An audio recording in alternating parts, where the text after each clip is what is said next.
மாவட்ட துணை செயலாளர் அவருடைய மகளுடைய திருமண விழாவில் கலந்து கொள்வதற்காக இன்றைக்கி நான் மதுரைக்கு வந்திருக்கேன்.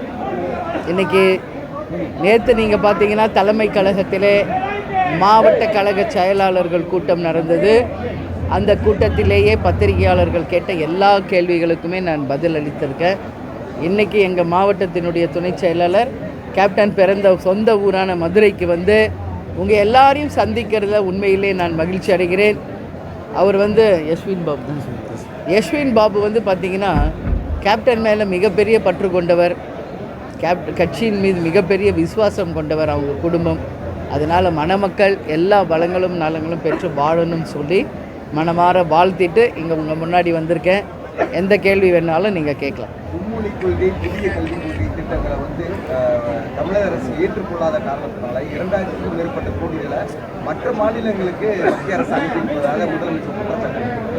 இதனால் கல்வியில் தமிழகம் மிகப்பெரிய பின்னடைவு. இது வந்து முதலமைச்சர் சொல்கின்ற குற்றச்சாட்டுங்க. ஆனால் இன்றைக்கி அந்த எதிர்த்தரப்பு பிஜேபி சைடோ இல்லை மத்திய அரசுக்கிட்டோ நம்ம கேட்டால் அப்படியெல்லாம் எதுவுமே இல்லை. எல்லா மாநிலத்துக்கும் ஒதுக்கின்ற அதே காசு தான் ஒதுக்கிக்கிட்டு இருக்கோம் தான் சொல்கிறாங்க.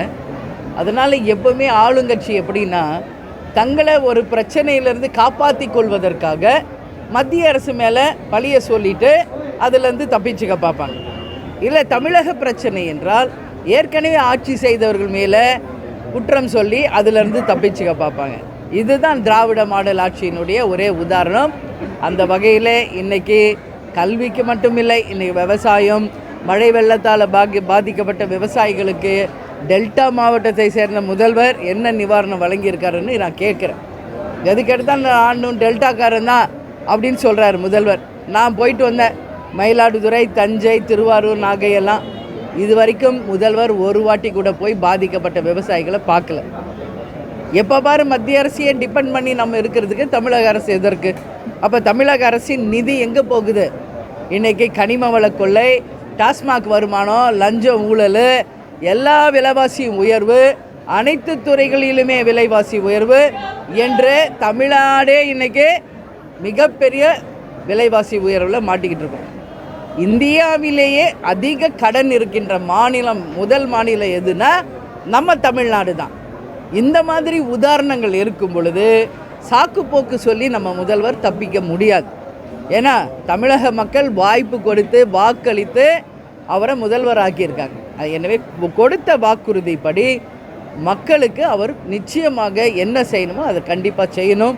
வெறுமனே அடுத்தாள் மேலே பழியை போட்டு தப்பிக்கின்றத நிச்சயம் மக்கள் பார்த்துக்கிட்டு இருக்காங்க. இதற்கான பதில் 2026 நிச்சயம் தெரியும். அடுத்து விஜயகாந்த் சார் தான் முதலமைச்சர்னு பேசப்பட்ட காலகட்டங்களில் 2026 வந்து நம்ம தேர்தல் வருது. தேமுதிகவுடைய நிலைப்பாடு என்ன? ஏன் கூட்டணியை தவிர்த்துட்டு உங்களை நீங்கள் முன்னிலைப்படுத்தி முதலமைச்சர் வேட்பாளர் ஆவதற்கான வாய்ப்பு இருக்கா? அவருடைய கனவு பலிக்கிறது அதுக்காக இல்லை. தமிழ்நாட்டிலேயே முதல் முறையாக யாருடைய கூட்டணி இல்லாமல் தனித்து போட்டியிட்டு சாதனை படைத்தது தேமுதிக. இன்றைக்கி 75 வருஷ கட்சின்ற திமுக முதல்ல கூட்டணியை விட்டு தனியாக நிற்க சொல்லுங்கள். எதிரணியில் இருக்கின்ற அதிமுக கூட்டணி இல்லாமல் நிற்குவாங்களா? பிஜேபி இன்றைக்கி கூட்டணி இல்லாமல் நிற்பாங்களா? அப்படி கிடையாது. தேர்தல் என்பது வேறு, வியூகம் என்பது வேறு, தேர்தல் வெற்றி என்பது வேறு. அதனால் தனித்து களம் காண்டி அனைத்து வெற்றிகளையும் ஏறக்குறைய ஒரு 10 வருஷம் செய்து சாதனை படைத்தவங்க தேமுதிக. அதனால் இனிமேல் வெற்றி ஒன்று தான் எங்களுக்கும் இலக்கு. நிச்சயமாக எங்கள் கொள்கை கோட்பாடுகளுக்கு உட்பட்டு நல்ல கூட்டணி அமைத்து 2026 நிச்சயம் சரித்திரம் படைப்போம் என்று தெரிவித்துக் கொள்கிறேன். பெண்களுக்கு எதிரான பாலியல் குற்றங்கள் அதிகரிச்சுட்டு வருது தமிழ்நாடு பூரா. அந்த வேலூர் கர்ப்பிணி பெண்ணுக்கு வந்து உரிய நிதியை வந்து அரசு வழங்க வேண்டும் சொல்லி அந்த குடும்பத்தார் வந்து கோரிக்கை வச்சுருக்காங்க. இல்லை, தொடர்ந்து அந்த பொண்ணு மட்டும் இல்லைங்க, ஸ்கூலில் சின்ன குழந்தைகள்லேருந்து வயதான கிழவிகள் வரைக்கும் இன்றைக்கி பாலியல் வன்கொடுமையில் மாட்டிக்கிட்டு இருக்காங்க. நேற்று அது கூட நான் அறிக்கை கொடுத்துருக்கேன், கண்டனம் தெரிவிச்சிருக்கேன். தமிழ்நாடு முழுக்க எல்லா பகுதியிலுமே மாணவிகள் முதல் கொண்டு வயதான மூதாட்டிகள் வரைக்கும், மாணவி முதல் மூதாட்டி வரை பாலியல் வன்கொடுமையில் பாதிக்கப்பட்டிருக்காங்க. இது வன்மையாக கண்டிக்கக்கூடிய ஒரு விஷயம். இதுக்கு பேசிக் ரூட் என்ன அப்படின்னு பார்த்தா டாஸ்மாக்கும் கஞ்சா தான், வேறு ஒன்றுமே கிடையாது. கஞ்சா போதையில் மாட்டிக்கொண்ட இளைஞர்கள் மக்கள் இன்றைக்கி இது மாதிரி தவறான செயலில் ஈடுபடுறாங்க. நான் ஏற்கனவே கொடுத்த அறிக்கைப்படி இன்றைக்கி மதுரையிலேருந்து சொல்கிறேன், உறுதியாக அவர்களை கட்டாயம் மிகப்பெரிய தண்டனையான கொடுக்கணும். குற்றம் நிரூபிக்கப்பட்டவர்களுக்கு மரண தண்டனை தரணும். அப்போ தான் இதுக்கு வந்து நம்ம முற்றுப்புள்ளி வைக்க முடியும். இன்றைக்கி தொடர்ந்து நம்ம வந்து ஜெயிலில் போடுறது, வெளியே வந்துடுறது, இப்படியே போயிட்டு இருந்துச்சுன்னா இதுக்கு முற்றுப்புள்ளியாக வராது. அதிகபட்ச தண்டனையான நிரூபிக்கப்பட்டவர்களுக்கு மரண தண்டனை இந்த அரசு உடனடியாக தரணும். ஏற்கனவே சிஎம் சொல்லியிருக்கார், பின்தொடர்ந்தால் 5 வருஷம் இந்த மாதிரி பாலியல் வன்கொடுமை பண்ணால் மிகப்பெரிய தண்டனை வழங்கப்படும்னு அது முதல் அவர் செயல்படுத்தணும். நிரூபிக்கப்பட்டவர்களுக்கு நிச்சயமாக மரண தண்டனை தரணும். மக்கள் பணிக்கு வருவதற்கு முன்னாலேயே எம்ஜிஆர் வந்து மக்களுக்கு நிறையா செய்திருக்காங்க. அதற்கு அடுத்தபடியாக பெரிதா செய்தது வந்து விஜயகாந்த் சார் நிறையா செஞ்சிருக்காங்க. இந்த அளவு பேசப்படுகிறாங்க. ஆனால் விஜய் எடுத்துக்கிட்டிங்கன்னா இதுவரை மக்களுக்கு அரசியல் வாரத்துக்கு முன்னாடி எதுவும் செஞ்சது மாதிரி தெரியல. இப்போ வந்து சின்ன சின்ன நேரத்துக்கு பண்ணுறாரு. அவர் அரசியலை ஜொலிப்பதற்கான வாய்ப்பு இருக்கா? எப்படி அவரை ஒரு நடிகராக அவரை எப்படி பார்க்குறீங்க? அரசியலை ஜெயிக்க முடியுமா? விஜயகாந்த் சார் இடத்தை பிடிப்பதற்கு முயல்வதாக ஒரு தோற்றம் இருக்கு. விஜயை வந்து தமிழகம் முழுவதும் பட்டி தேட்டி எங்கும் கொண்டு போய் சேர்த்தவர் கேப்டன். செந்தூர பாண்டி படத்தில் எங்கள் வீட்டு பக்கத்தில் தான் சின்ன வயசுலேருந்து இருந்தவர். அதனால் விஜய் வந்து நான் எப்பவும் சொல்கிற மாதிரி எங்கள் வீட்டு பையன்தான், அதெல்லாம் மாற்று கருத்து இல்லை. ஆனால் சினிமா வேறு, அரசியல் வேறு. இதை நான் விஜய்கிட்டேயே நேரடியாக பல முறை சொல்லியிருக்கேன். ஆனாலும் அவர் இன்றைக்கி அவ்வளோ பெரிய பிஸ்னஸை விட்டுட்டு, அவ்வளோ பெரிய இன்றைக்கி ஒரு சினிமா துறையில் இருந்து எல்லாத்தையும் விட்டுட்டு இன்றைக்கி அரசியலுக்கு வரார். அது நம்ம பாராட்டணும். முதல்ல இன்றைக்கி வரணும்னு நினைக்கிறாரு, இளைஞராக இருக்கார். என்ன சாதிக்க போகிறார், என்ன சரித்திரம் படைக்க போகிறார் அப்படிங்கிறத உங்களை மாதிரி நாங்களும் வெயிட் பண்ணிக்கிட்டு இருக்கோம். முதல்ல அவர் வந்து 4க்கு 4 ரூமில் உட்காந்து பேசுகிறத விட்டுட்டு பொது வேலைக்கு வரணும், மக்களை சந்திக்கணும், பத்திரிகையாளரை சந்திக்கணும், மக்கள் பிரச்சனையை கையில் எடுக்கணும். அப்போ தான் அரசியலில் நம்மளால் நிலைச்சு நிற்க முடியும். இதை விஜய்கிட்டே நான் சொல்லியிருக்கேன். எனவே பொறுத்திருந்து பார்ப்போம் அவருடைய செயல்பாடு எப்படி இருக்கிறது. நேற்றே நான் வந்து ப்ரெஸ் மீட்டில் இதை சொல்லிட்டேங்க. அண்ணன் தம்பிகளாக இந்துக்களும் இஸ்லாமியர்களும் இன்று நேற்று இல்லை, எத்தனையோ வருஷமாக இங்கே வாழ்ந்துக்கிட்டு தான் இருக்காங்க. இவ்வளோ வருஷம் வராத புது பிரச்சனையாக இப்போ வருது. இதுக்கு பின்னாடி முற்றிலும் அரசியல் தான் இருக்கிறது. மதத்தை பிரித்து, ஜாதியை பிரித்து அரசியல் பண்ண தான் பார்க்குறாங்களே ஒழிய உண்மையில் சகோதர சகோதரிகளாக வாழ்கின்ற இந்துக்கள் மத்தியிலையோ இஸ்லாமியர்கள் மத்தியிலையோ எந்த பிரிவினும் இல்லை. எனவே இது மாதிரி மதத்தை தூண்டி அரசியல் செய்வது மிக மிக ஆபத்தான ஒரு விஷயம். இது எப்போதுமே திமுக ஆட்சியிலுக்கு வந்தால் இது மாதிரி விஷயங்களை செய்வது அவங்களுடைய வழக்கம். அதனால் நிச்சயமாக இது உடனடியாக முற்றிலுமாக நிறுத்தப்படணும். இதற்கு இப்போயே முற்றுப்புள்ளி வச்சணும். இது தொடரக்கூடாது. இது மிகப்பெரிய ஒரு அபாயத்தை உருவாக்கும். உறுதிப்படுத்திய தகவல் இல்லை இருந்தாலும் கூட கூட்டணி வந்து அமைகிற பட்சத்தில் 2024 விஜய் எந்த கூட்டணிக்கு வராரோ ஒரு முதலமைச்சர் வேட்பாளராக இருந்தால் தான் வருவார் அப்படின்னு பேசப்படுது. வந்த உடனே முதலமைச்சர் வேட்பாளராக இங்கே இருக்கிற கட்சிகள்லாம் ஏற்றுக்குவாங்களா? கூட்டணியில் நீங்கள் விஜய் கூட்டுறதுக்கான வாய்ப்பு இருக்கா?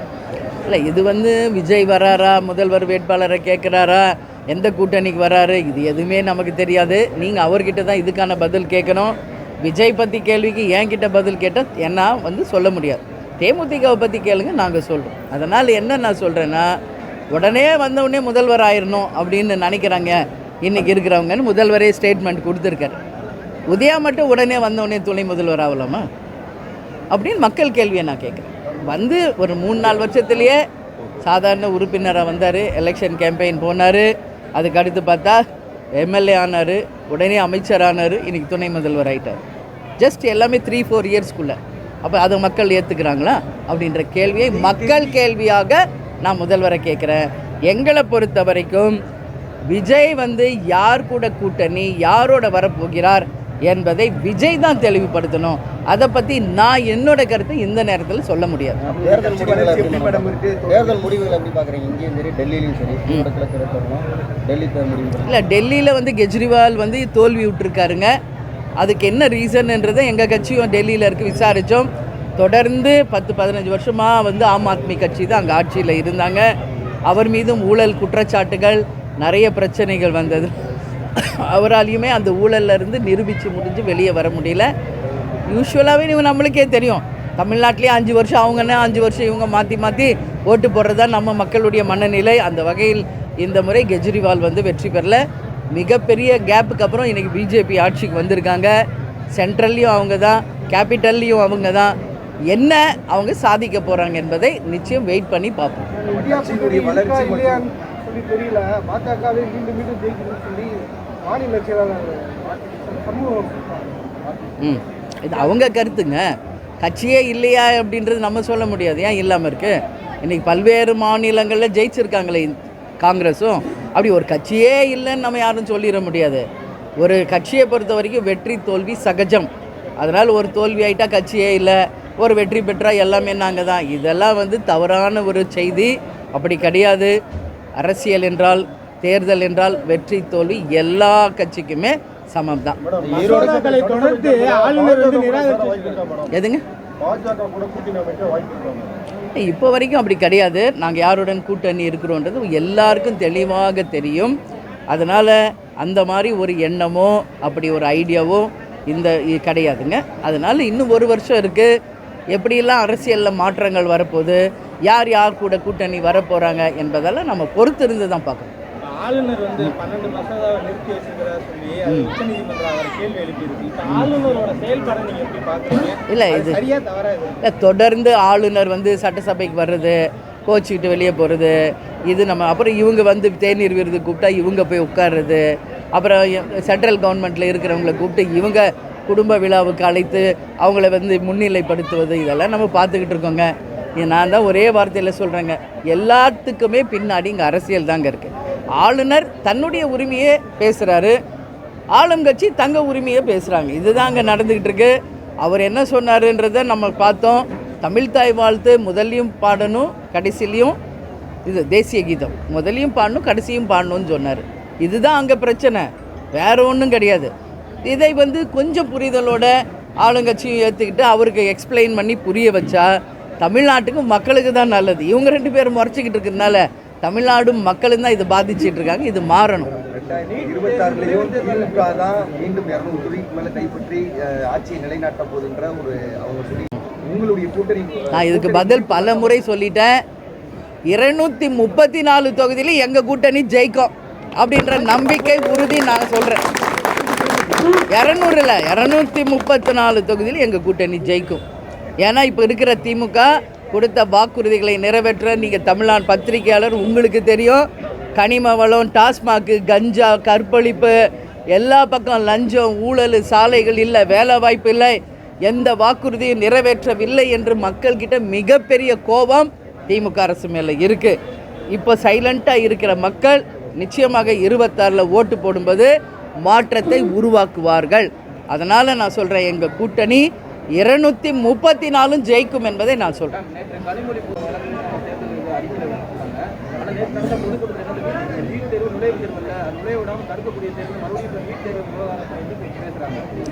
ஏன்னா ஒரு வருஷம் இருக்குல்ல தேர்தலுக்கு, உடனே நீட்டை கையில் எடுப்பாங்க, மதத்தை கையில் எடுப்பாங்க, எல்லாத்தையும் கையில் எடுப்பாங்க. நான் என்ன சொல்கிறேன், நீட்டை வந்து ஒழிக்கவே முடியாது என்பது இந்தியா முழுக்க விதிக்கப்பட்ட ஒரு சட்டம். அதை வந்து அரசியலாக்கணுன்றதுக்காகவே ஆட்சிக்கு வந்தவுடனே நாங்கள் நீட் தேர்வை ரத்து பண்ணுவோம்னு சொன்னது திமுக தான். மக்களோ மாணவர்களோ டீச்சர்ஸோ பேரண்ட்ஸோ கேட்கல. அதை வச்சு அரசியல் ஆதாயம் ஓட்டு கிடைக்கும்னு சொன்னது திமுக. ஆனால் இன்றைக்கு வரைக்கும் அவங்களால அதை முடிக்க முடியல. அப்போ இது வந்து நீங்கள் நிச்சயமாக பொய் வாக்குறுதிகளை கொடுத்து திமுகவையும் உதயாநிதி, கனிமொழி, ஸ்டாலினை தான் நீங்கள் கேட்கணும். இது தவறான ஒரு செய்தி, வன்மையாக கண்டிக்கக்கூடியது. மாணவர்களையும் ஆசிரியர்களையும் பேரண்ட்ஸையும் குழப்பாதீங்க. நீட்டு வராதுன்றது முடிவாயிடுச்சு, எதுக்கு மறுபடியும் குழப்பிக்கிட்டு இருக்கீங்க அப்படின்றது புரியல. அதனால் நிச்சயம் இது வன்மையாக கண்டிக்கக்கூடிய ஒரு விஷயம். விஜயகாந்த் சார் இருக்கிறவரை தேமுதிக ஒரு மிகப்பெரிய எழுச்சியோடு இருந்தவர் சார் இல்லை. இப்போ தேமுதிக அவங்களுடைய எழுச்சி எப்படி இருக்குது, நிர்வாகிகளுடைய ஒத்துழைப்புலாம் உங்களுக்கு எப்படி இருக்குது பார்க்குறீங்களே எப்படி இருக்குது எழுச்சின்னு? நீங்களே கண் கூட பார்க்குறீங்க. இது என்ன நாங்கள் வந்து ஃபோட்டோவை காமிக்க முடியும்? நீங்களே லைவாக பார்க்குறீங்க. மதுரைக்கு தான் வந்திருக்கேன். இது என்ன முதல் வாட்டி வரேன்னா, எத்தனையோ வாட்டி வரேன். இது ஒரு திருமண நிகழ்ச்சிக்கு தான் வந்திருக்கேன். எப்படி இருக்குது எழுச்சி பாருங்கள். அதெல்லாம் நல்லா இருக்குங்க. பட்டி தொட்டி எங்கும் தேமுதிக மிக சிறப்பாக இருக்கிறது. வருகின்ற 12ஆம் தேதி கட்சியினுடைய 25ஆம் ஆண்டு கொடிநாள் விழா. தமிழகம் முழுவதும் பட்டி தொட்டி எங்கும் தேமுதிக கொடி பறக்க விடப்பட்டு, கேப்டன் சொன்னது மாதிரி இயன்றதை செய்வோம் இல்லாததற்கு என்று நலத்திட்ட உதவிகளை வழங்கி இனிப்புகளை வழங்கி மிக சிறப்பாக தேமுதிக நாங்கள் கொண்டாட இருக்கிறோம். பொதுக்கூட்டங்களும் நடத்த இருக்கிறோம். அடுத்த கட்டம் என்ன செய்ய போகிறோன்றது உங்களுக்கு நாங்கள் அறிவிக்கிறோம். நன்றி, வணக்கம். துல்லியமாக தினசரி நடப்பு நிகழ்வுகளையும் கல்வி, விளையாட்டு, அரசியல், வாழ்க்கை முறை, மருத்துவம், தொழில்துறை, சினிமா, பொழுதுபோக்கு போன்ற பல்வேறு நிகழ்ச்சிகளையும் உடனுக்குடன் காண கேப்டன் டிவி மற்றும் கேப்டன் நியூஸ் சமூக வலைத்தள பக்கங்களோடு இணைந்திருங்கள். உங்கள் வணிகத்தை கேப்டன் டிவி மற்றும் கேப்டன் நியூஸில் விளம்பரத்தின் மூலம் மேம்படுத்த விருப்பமா? உடனே கீழே கொடுக்கப்படும் எண்ணிற்கு தொடர்பு கொள்ளுங்கள்.